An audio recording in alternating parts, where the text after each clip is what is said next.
Good morning, everyone on the Plateau, and thank you for joining us on the show this morning. How are you doing? How are you handling the cold? And most importantly, how is your health? Okay, I always love to ask you that so that you be conscious of your health and ensure that you get to do some checks on your health. Friday, the 11th of July was World Population Day, and the theme was realizing the hopes and aspirations of young people today and for the future. Did you know that 1 in 3 Nigerians is between the age of 10 and 24 years? Yet, many are battling mental health issues, drug abuse, and poor access to youth-friendly health services. This morning, we are asking, how do we secure the health and future of Plateau youth? I'm sure you know where we are heading at this morning.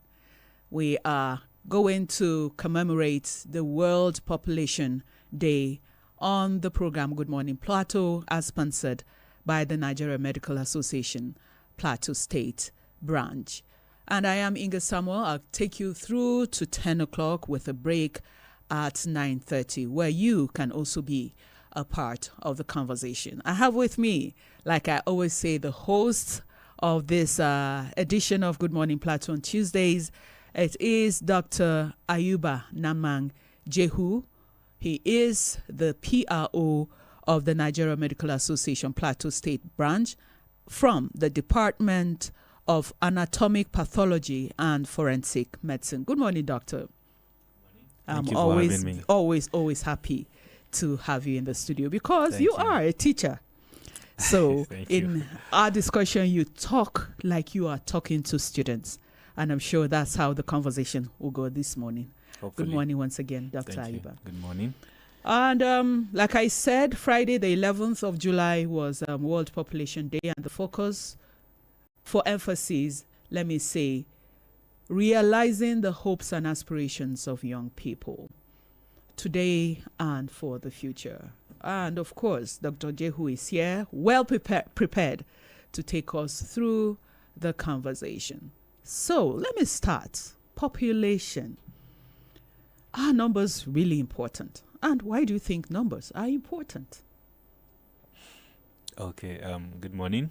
Once again, good morning, our listeners. I bring you greetings from the Nigeria Medical Association on behalf of my chairman, Dr. Kumtap Yilji Kashmaya. Population. I think it's very important. Health-wise, we would say it's important, especially when we look at it from the perspectives of distribution of resources, specifically health resources. Okay, so having in mind population statistics and values gives one a background as to how resources should be distributed, how equitable, what should go to where, and who should benefit from what, and I would get to see that subsequently in the course of this program. The theme for this year seems to focus more on young people, and then when we look at young people, they are a very important part of the population, and of course without population studies we would not even know how much of young people we do have, and what attention should be given to these people. In some parts of the world, we have more of elderly people than the younger ones. In Africa, especially in Nigeria, we have more of the younger ones. Okay, and then so we are going to see subsequently that this theme for the year, it's more like it's our own, because it addresses what borders was as much as possible. So,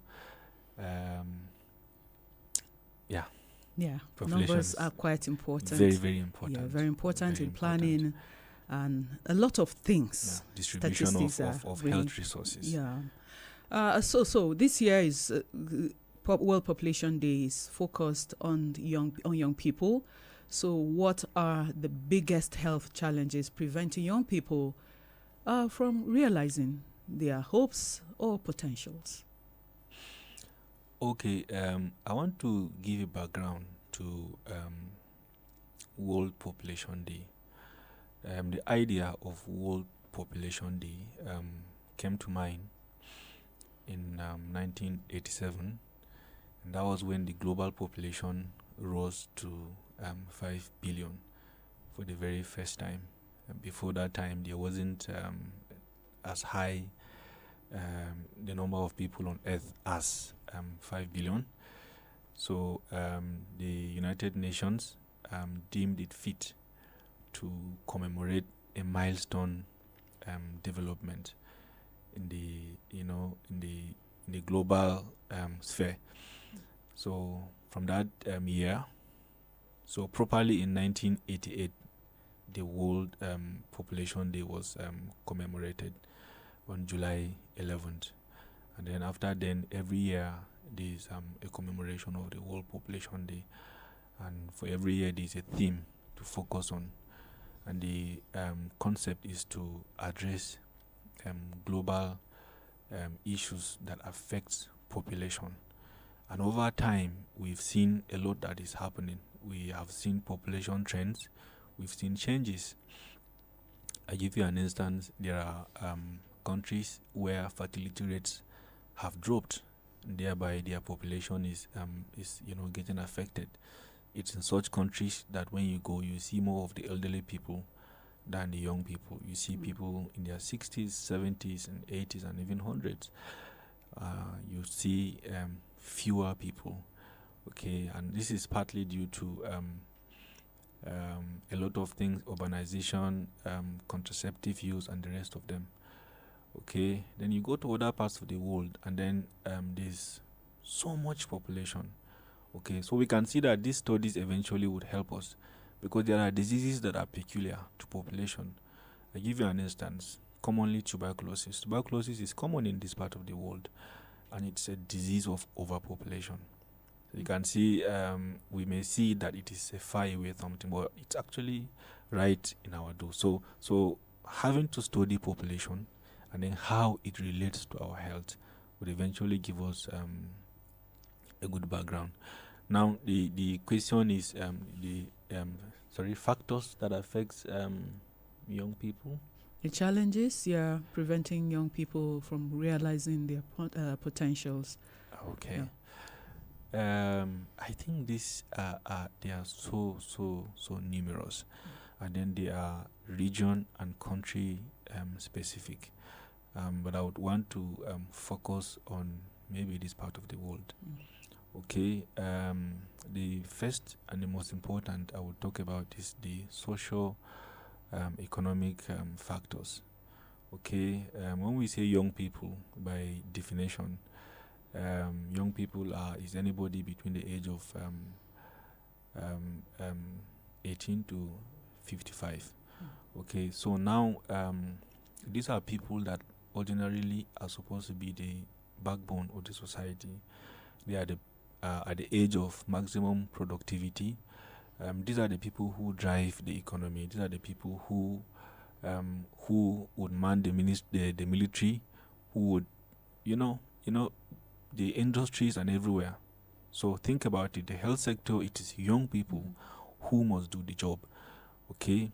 Now, unfortunately, these young people may not even be having a very good ground to achieve and realize their potentials. And like I mentioned earlier, socio-economic factors. Number one, as it is now, we're aware that, just recently, the amount for WAEC, right, was increased from, I'm not sure, I think to around 50,000 naira. But they have suspended that. Okay, it has been suspended. Yeah, it has been suspended. I wasn't aware. So now, this, for instance, are some of the factors. And of course, with this, if supposing it comes to light of day, what it means is there are people who will not be able to afford these things. So you can see that eventually we would have more of dropouts from school. We'll even have people who will not even go to school. Okay, so you can see socio-economic status now, or factors, and eventually leading to, a poor education or illiteracy, because the person who doesn't have what it takes to go to school eventually does not go to school, and then because he is not well educated, he or she is prone to make irrational decisions, which may not be healthy to the society in the long run. Okay, we also have issues, cultural, especially in this part of the world, where we have early childhood marriages. Okay, this is commonly practiced here in the north, or if you go far north, where we see teenagers, 15, 16, even 13, some getting, giving out into marriages. And then at that age, for a young woman or a young lady, she probably has aspirations that she probably needs to attain before marriage, before family, and then before the responsibilities of family life. So you can see potentials are there, but then the potentials are not being realized simply because the fair level playing ground is not made available.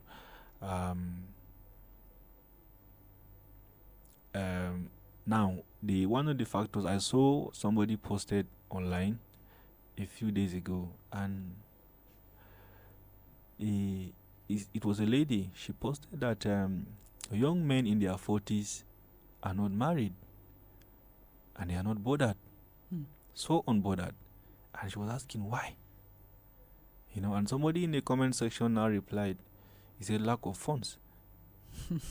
It was a very funny, it was a very funny reply, but it is an element of truth in it anyway. Okay, the average young person now, because of population expansion, and then with poor distribution of resources, the average Nigerian youth now is unemployed. Okay, some finish the university, finish their NYSC, then come back to do POS. Some do Okada, some do all of that. And these are not jobs that ordinarily would probably pay as much. Okay, and then these are people who have been trained, who have the potential to develop the society, but they are not given the opportunity. Okay, so they resort to whatever they have to in order to earn a living. And in the process, so you can see, and for somebody who is 30, for instance, who just finished NYSC, and I bet you the alawi you would get from NYSC is not even enough to sustain you for the month, not to talk of saving up for the future and all of that. So for a 30-year-old young man who just finished NYSC and is thinking of, how do I feed myself? I mean, at the age of 30, you should be productive. Things as basic as eating shouldn't be a concern.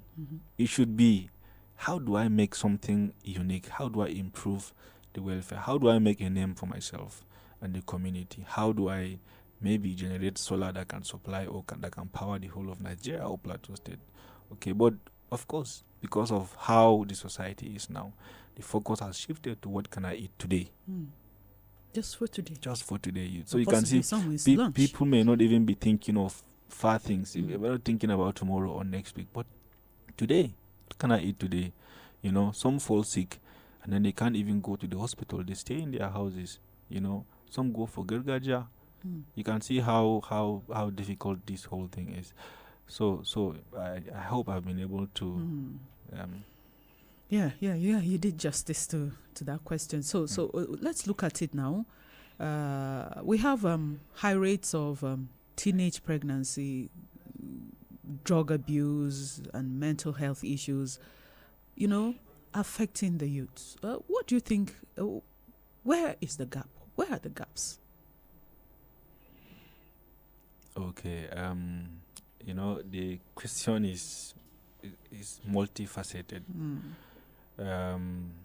As to why people indulge in these activities, there are so many predisposing factors, and I would say the first and the most important is the family background Okay.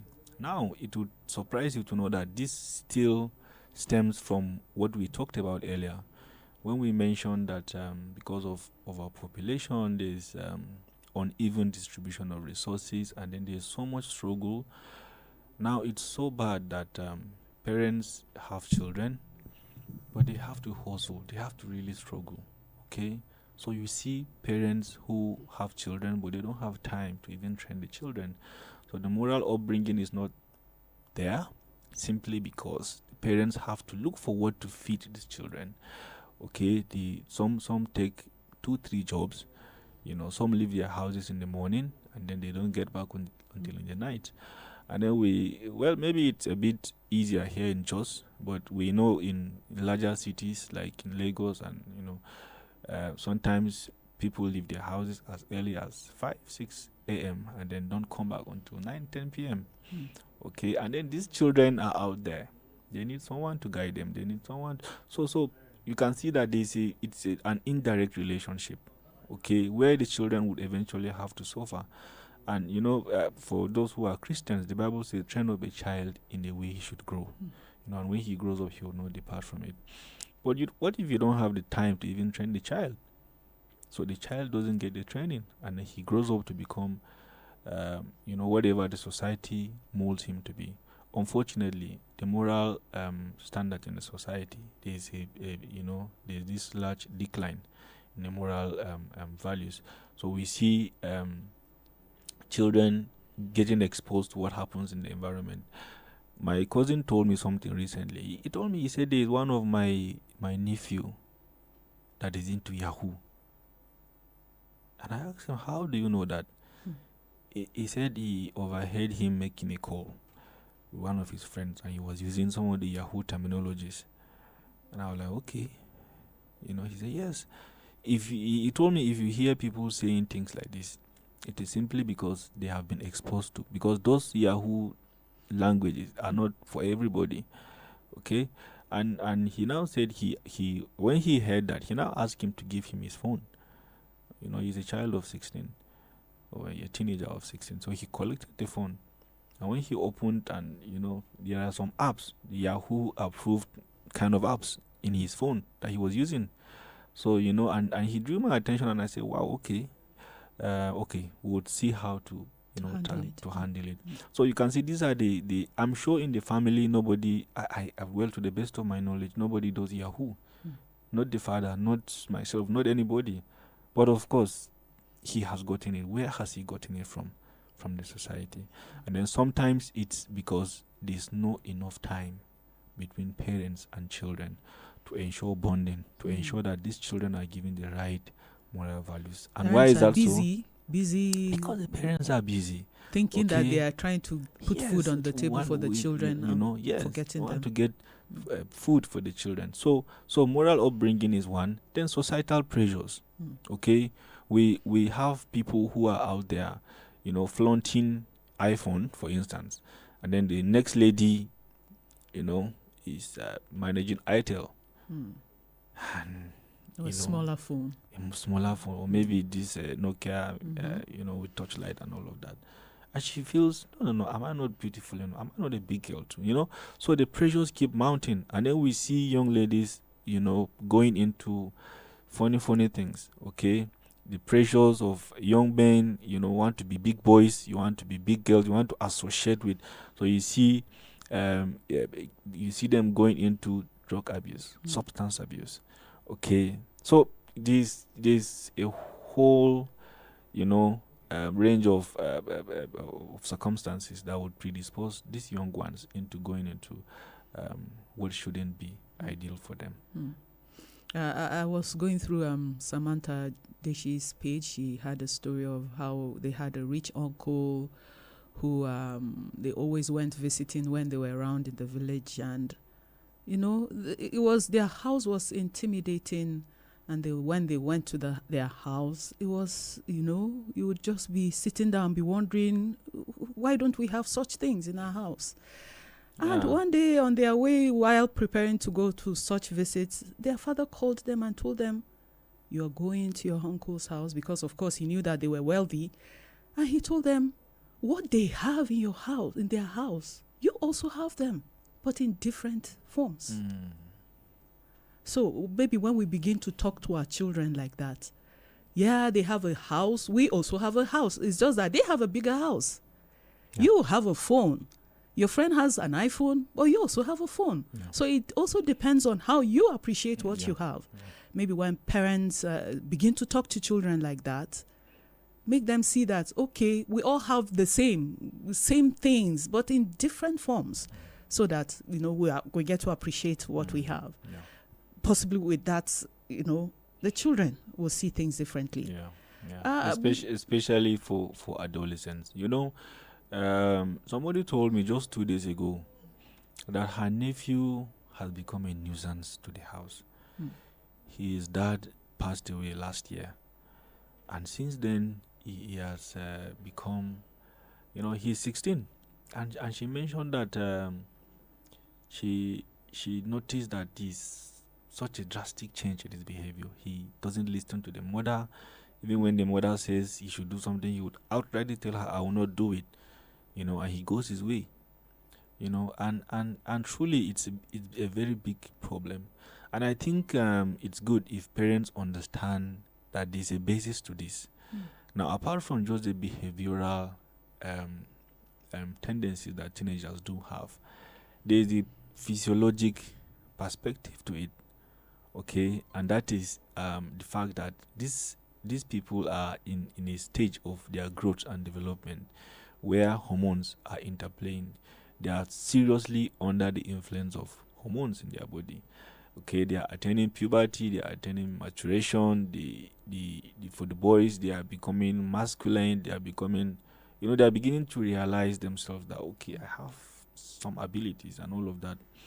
Now, unless parents understand that this is physiologic and prepare for it, not just sit and wait until the child becomes a teenager, suddenly you are seeing some changes, and you're wondering, drastic changes, what is going on?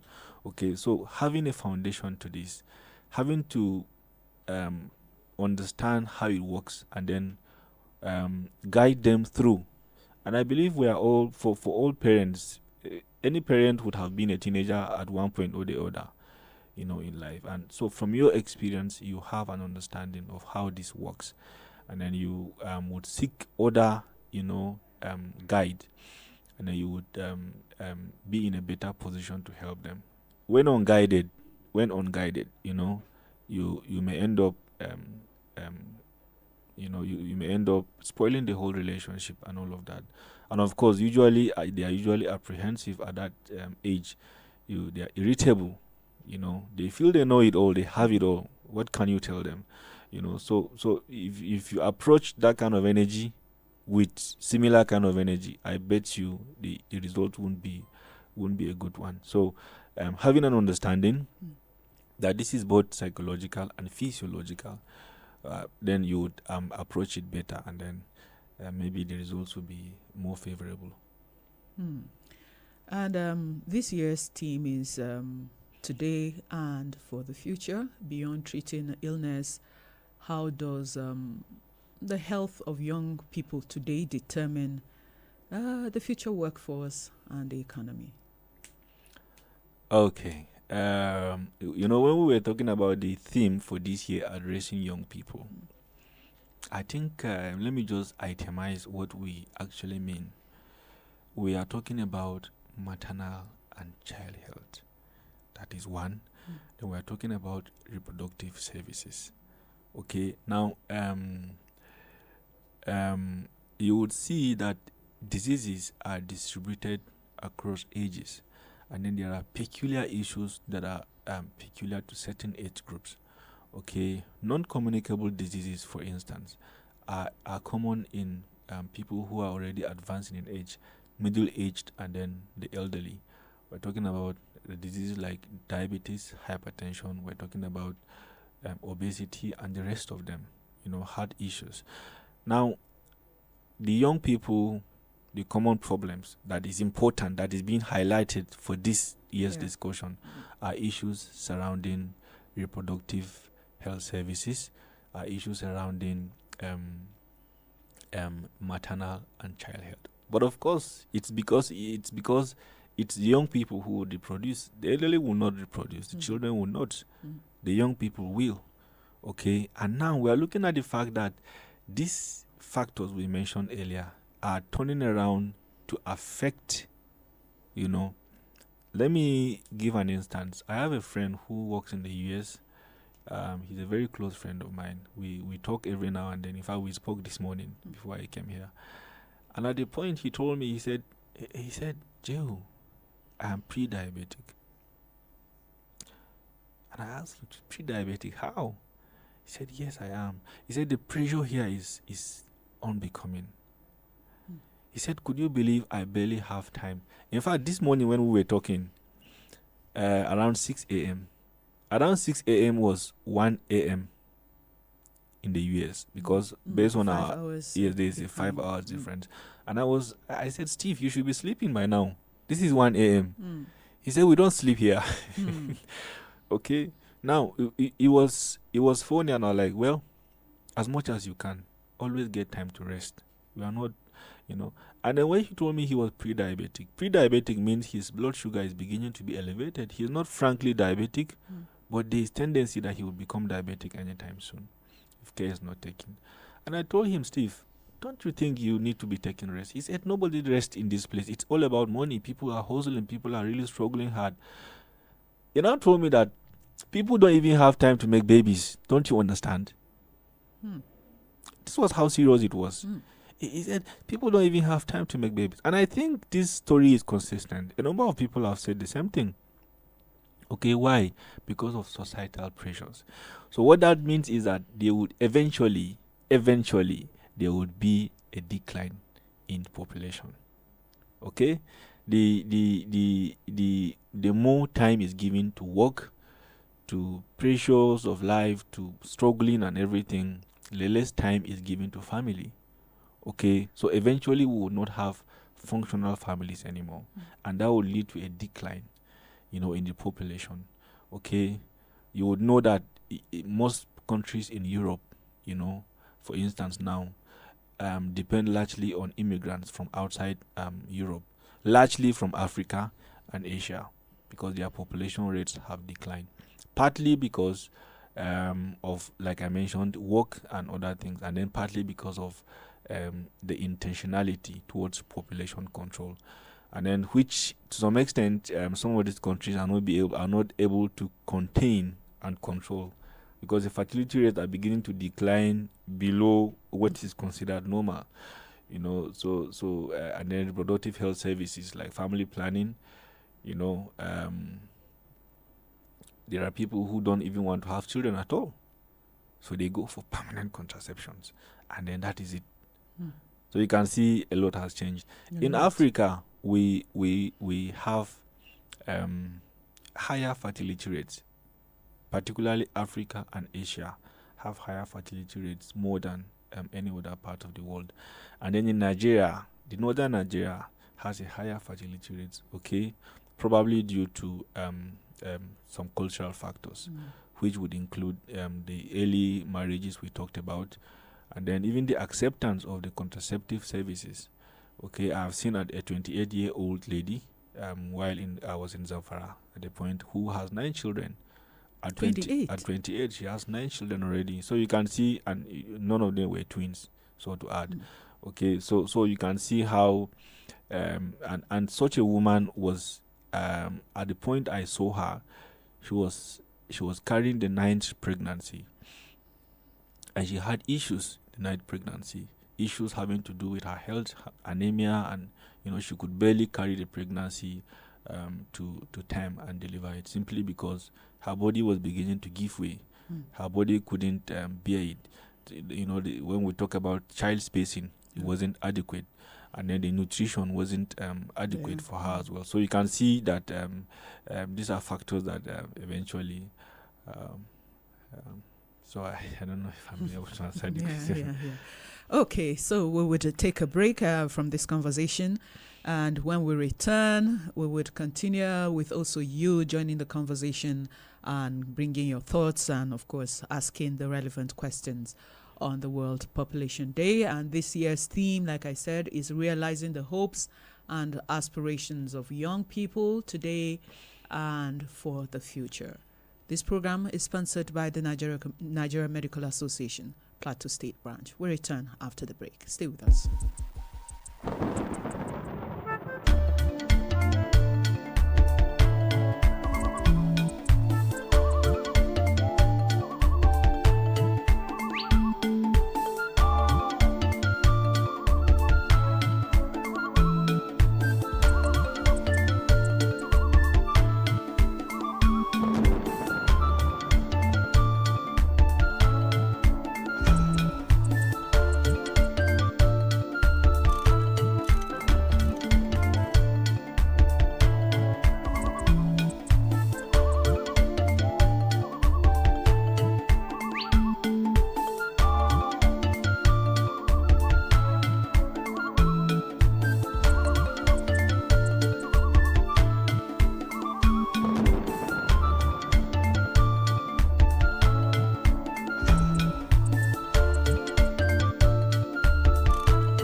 Okay, welcome back from that very short break. We are conversing with Dr. Ayuba Jehu. He is the PRO of NMA Plateau State Branch.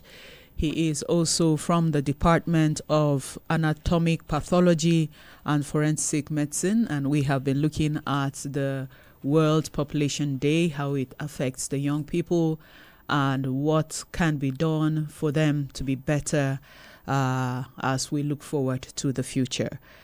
Okay, I've been having calls coming in, so we'll begin to pick your calls on 0812-588-6048, and we have someone on the line. Hello, good morning. Good morning, how are you? I'm fine. I'm Prince Ambassador Caleb Lamerle, Radio Senator from Oh. Nala, Nokoa. Okay, Ambassador Caleb, go ahead.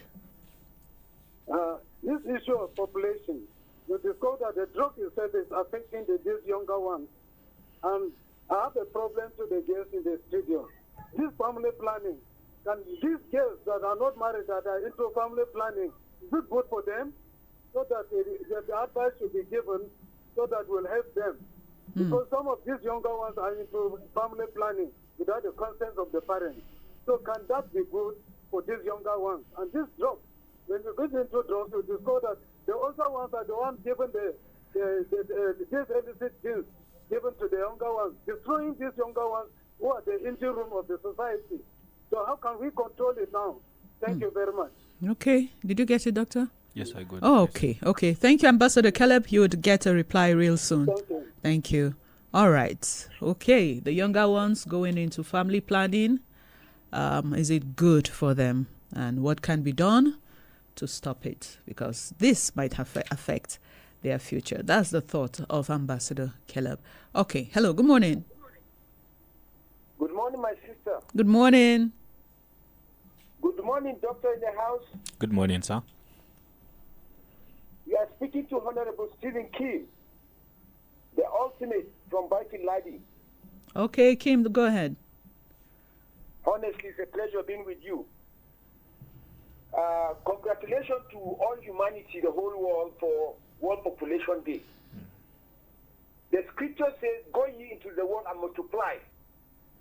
But today what we are having is the distortion of those God makes commandments by man himself. We are not going into the world to multiply, but we are going to the world to act. So it is already distorting God's plan for man. All the same, I want to say there are a lot of factors that are affecting population today, especially insecurity.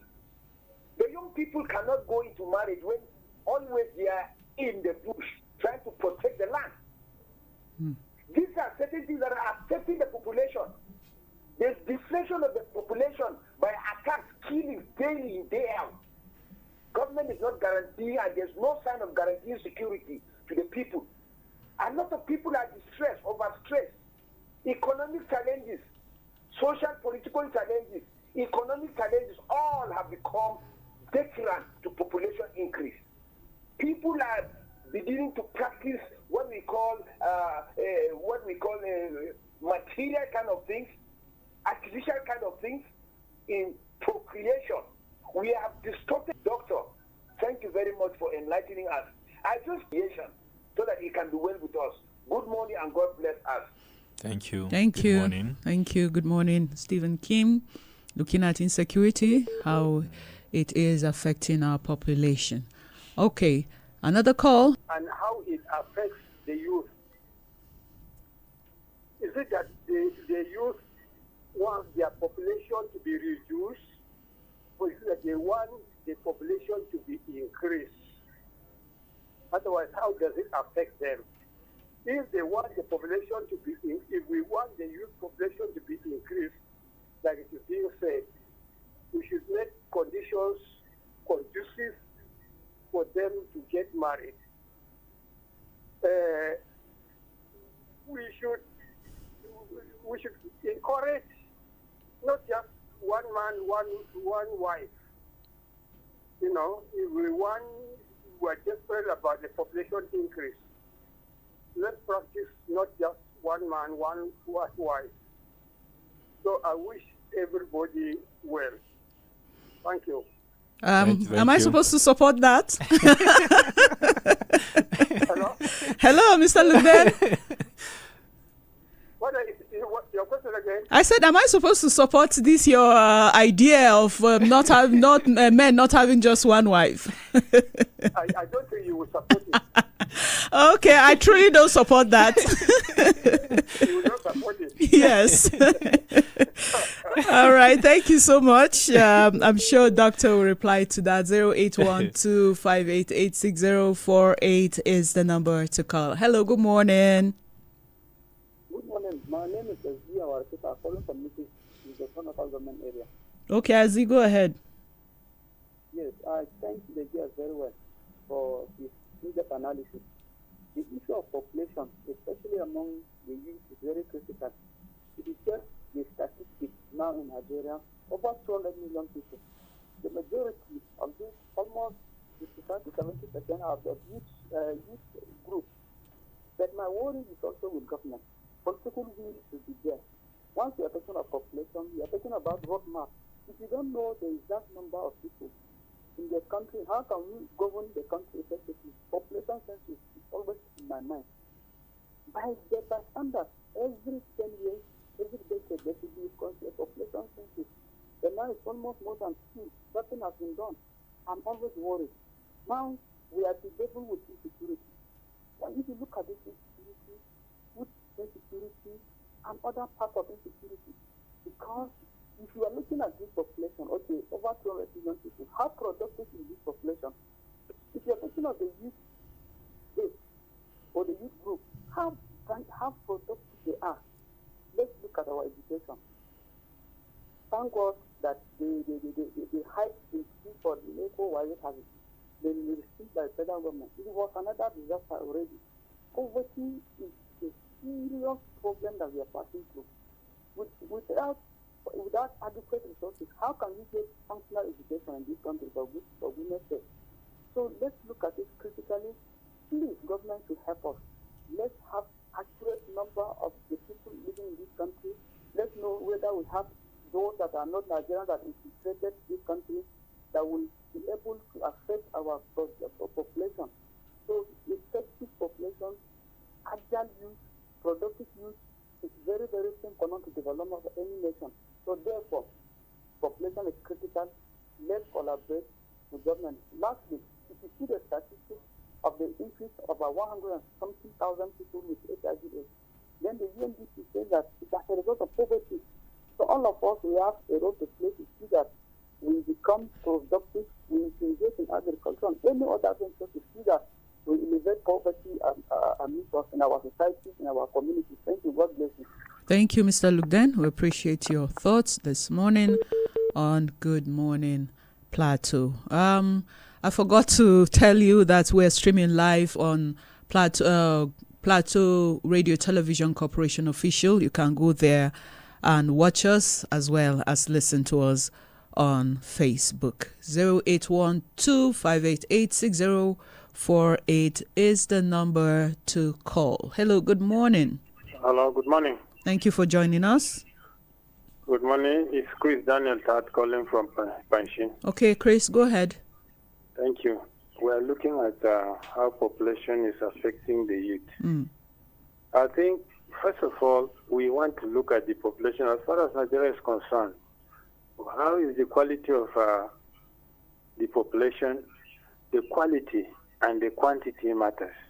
If the quality is such that it is affecting them positive, the better. If the such that is affecting them negative, then we need to look inward and look also outward to see to it that we adjust it so that at the end of the day, our youth also benefit. Because the major focus is on youth. Because it has resulted into something. Because with what is happening in Nigeria in particular and even all over the world in respect to population, it's a thing of concern that the population is growing. But when you look at the population, the productivity that is coming out from the population is nothing to write home about. Why? The enabling environment should be there to ensure that this population, particularly those productive population within the society, is harnessed, channeled well, in line with the current reality. The reality is that with what is going on now, is we are going technological. The world has gone digital. With the population now, is the population helping matters such that it will affect the youth positively? I think that is the question we should always ask ourselves. Then the guest has actually made mention of issues that concern mental issues that has affected as many. Some can be seen in the jungle, some can be seen in that. And for the fact that the needs of such population is not met, that has been one of the major reasons as to why most of these youths are into issues that is not expected of them. So you can see that the population of this country is actually overwhelming. It is increasing. And so you look, then it's made mention of the fact that there should be as much as polygamy. And that's what he's saying. If we are looking at polygamy, what has polygamy? Will the polygamy have any effect on youth as we are looking at it? Will the polygamy, as far as polygamy is concerned, will it actually add value to the population and also affect youth? These are the questions that we should be able to ask. So in summary, from my own point of view, to sum it up, is the fact that we must also have a qualitative population, a population that will help us at the end of the day. We should also project into the future and looking at it from the present. Procreation is good. We are not saying that it's bad. We want population. But the secondly is the fact that those individuals that are handling, particularly the government and the enabling environment, should be able to channel this population productively into the current reality of digital age. If we do that, I think we'll be getting it right. Looking at China and other countries, they are highly populated, but they are doing it well. I think if we can take a leaf from there, it will help us a lot as a country. Thank you so much. Have a good day. Okay, thank you, Chris, for your thoughts this morning. Let me just go through our Facebook. I have Silas Gerek Wupai. It has been long. I listened to Good Morning Plateau. I pray for peace in Plateau. I'm watching live from Abuja. Thank you, Mr. Silas, from watching us all the way from Abuja. I have also Victor Sule on our Good Morning PRTV, watching all the way from Obodo, Kaduna State, loud and clear, telling you welcome on board. Thank you, Victor, for that. Good Morning Plateau. I'm watching you in Benin. I'm missing you, PRTV. Thank you so much, Chinkiwe. Goltawe Gomos. And of course, we have a lot of other people watching us from different parts of the world. I have this message from Nandom Isaac. Good morning, presenter and the guests in the house. Please, let our government be serious on data management. Does the Commissioner of Youth have the data for youth in the state for proper planning? I think that's a very, very serious question. Do we have the data of the youth on the plateau? Okay, God bless us. Yeah, God bless us, Nandam Isaac, for that. Good morning, Plateau and the presenter.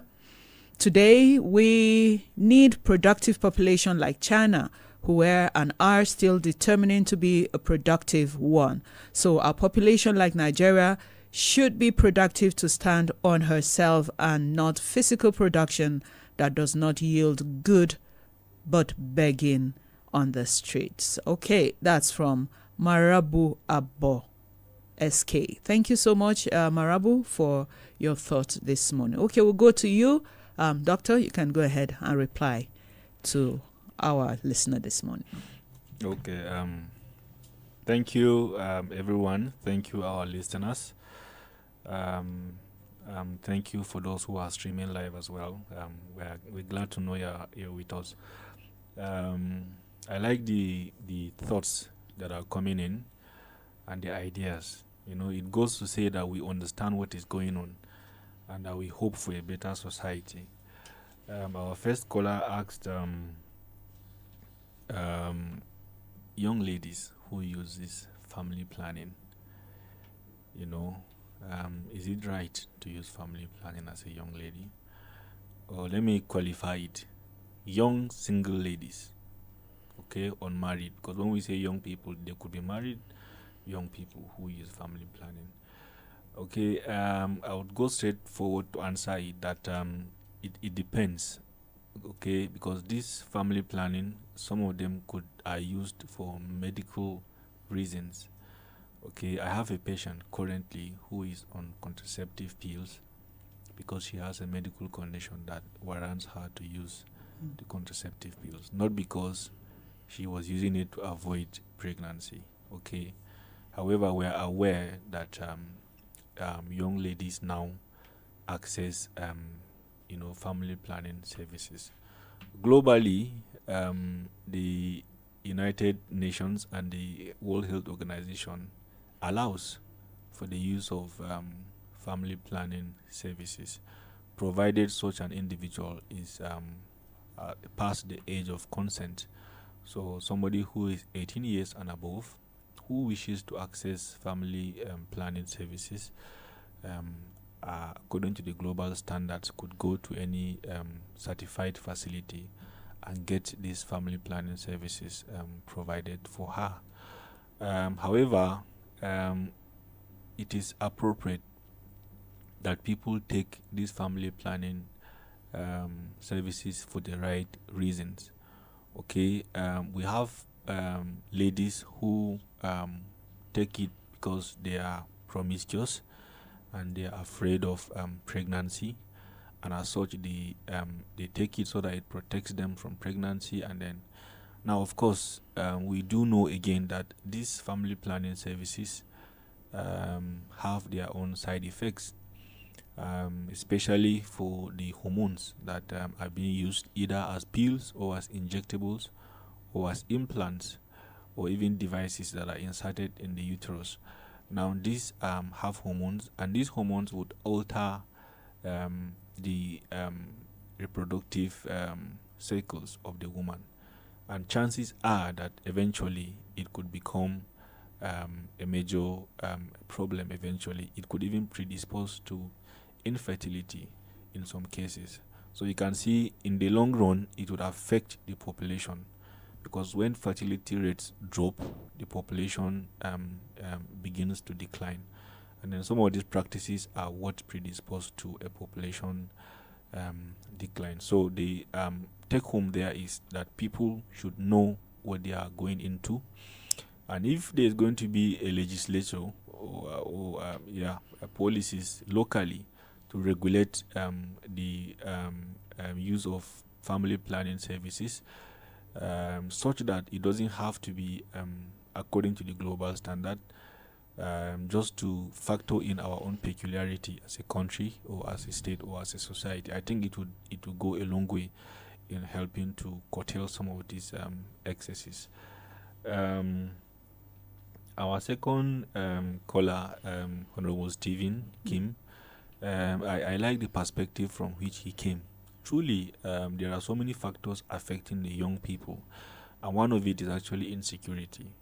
When we talk about insecurity, the people who die from insecurity largely are the young people. True. These are the people who should go to the farms, okay, who should do the work and produce food for the community, for the society, for the country, but they are being killed on a daily basis, and it's so disheartening, because time will come when people will not go to their farms, and when food would become, eventually would go into food scarcity, and it may become a major problem eventually.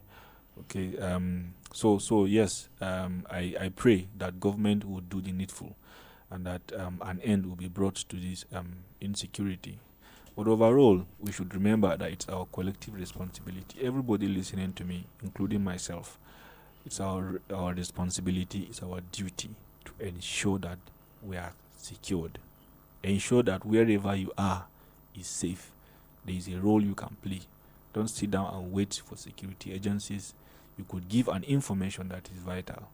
You could, mobilize, the community, the youth, and then protect the community. Lugden was asking about the population. Now, the theme for this year, does it seek to get population increased, that's of the youth, or decreased? I think that was the first question he asked. Yeah. And well, I won't say the theme seeks to increase population or decrease population, but the theme seeks to address issues that concerns population distribution. Okay, we have parts of the world where, like one of our later callers stated, there is a very large population that is unproductive. Okay, then we have some parts of the world where there are population, there are fewer people that are more productive. I give you an instance. China, for instance. China used to be the most populous country until I think 2 years ago, when India became the most populous country. Now, some years back, China made policies bordering about childbirth. So there was a limit to which every family can have children. There's a limit to the number of children that every family can have. So that way, it helped to reduce the population. Then China now set policies in place, to ensure that the people they have are productive. And that's why averagely, the average Nigerian uses one item or the other that comes from China. Okay, and not just Nigeria, a large part of Africa, a large part of Asia, and a large part of Europe, even in the US. China, has infiltrated that the US. So because they have shifted their focus from producing a population, they regulated the population to where the population would now be useful. Okay, then subsequently, I think recently, they noticed that again, that the population growth, because of that initial policy, the elderly people are becoming more, and then the younger people are fewer. So they now started giving incentives, for people who want to marry. So for instance, you want to, marry and settle down. There are certain incentives you get, even as a family, to settle down and have a good, home. Now, well, I don't know if same should be done in Nigeria, because at the end we even have a bigger population that is than is, So now, as to the one I'm interested whether in, or not polygamy, more women. I will not say anything about that, because the Bible says, "Be fruitful and multiply and fill the earth." But I would say that if a population is not useful, then there's no need having it in place in the first place. And I would say that as a country, why not focus on handling the populations we have, making productivity out of what we have already, instead of getting, it's more like you are frying akara. Okay, you've not sold the one you finish frying, and then You want to fry more, you keep frying, and then the one that is fried and nobody is buying, supposing, and it's falling off the basket, but you are still frying. I mean, it's not advisably you sell off the ones you have, then you fry more. So I would say that we should focus on making the population more productive than getting more people, you know. Okay, as he was talking about the political will, yes, you know, this whole thing is very important. Okay, now the last time a population census was done in Nigeria was 2006, and according to the 1999 constitution, population census should be conducted every 10 years. Now this is 20 years and it has not been conducted. Okay, so whatever population figures we have of about 240 million as at this year, that's the population of Nigeria, is just an estimate. We don't have the actual value or the actual figure from head to head count. So advisably, the government should be intentional. Okay, when the government counts people, it will now know how many of these people are elderly, how many of these people are young, how many people of these are children, and then, you know, distribution of resources to these categories of age would be more effective, knowing that these are the population of people we deal with. And then I think basically the people that called from that are streaming live just gave their contribution. So thank you very much. Thank you. So as we mark, we continue to look at the world population. The message is clear.